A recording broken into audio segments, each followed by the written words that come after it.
बऱ्याच लोकांनी सोशल मीडियावरती राहुल गांधी यांना पप्पू ठरवलं. पण तुम्हाला माहिती आहे का, राहुल गांधीचं शिक्षण किती झालेलं आहे?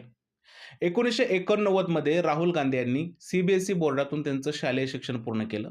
त्यानंतर त्यांनी अमेरिकेतून बॅचलर ऑफ आर्टची डिग्री घेतली. त्यानंतर त्यांनी केम्ब्रिज या विद्यापीठातून एम-फिल केलं. म्हणजेच काय, राहुल गांधी हे साधेसुद्धा व्यक्ती नाहीत, तर ते अत्यंत हुशार आणि डिग्री घेतलेले व्यक्ती आहेत. एका बाजूला राहुल गांधीचे विरोधक आहेत. त्यांचं शिक्षण किती झालेलं आहे, कोणत्या युनिव्हर्सिटीत शिक्षण झालेलं आहे, याची आपल्याला काहीच आयडिया नाही. पण जो व्यक्ती कॅम्ब्रिज युनिव्हर्सिटीतून एम-फिल करतो, त्याला आपण पप्पू ठरवून टाकतो. खरं तर राजकीय नेत्यांनी शिक्षण घेतलेलं असायलाच हवं. कारण येणारा बदलता काळ आहे, त्या बदलत्या काळानुसार शैक्षणिक पात्रता असणं सुद्धा खूप गरजेचं आहे. तरच तो देशासाठी फ्युचरमध्ये चांगले निर्णय घेऊ शकतो.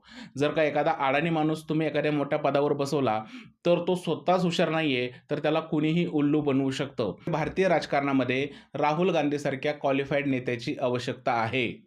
तुमचं काय म्हणणं आहे? खरंच भारतीय राजकारणामध्ये क्वालिफिकेशन महत्त्वाचं आहे की नाही? कमेंटमध्ये नक्की सांगा.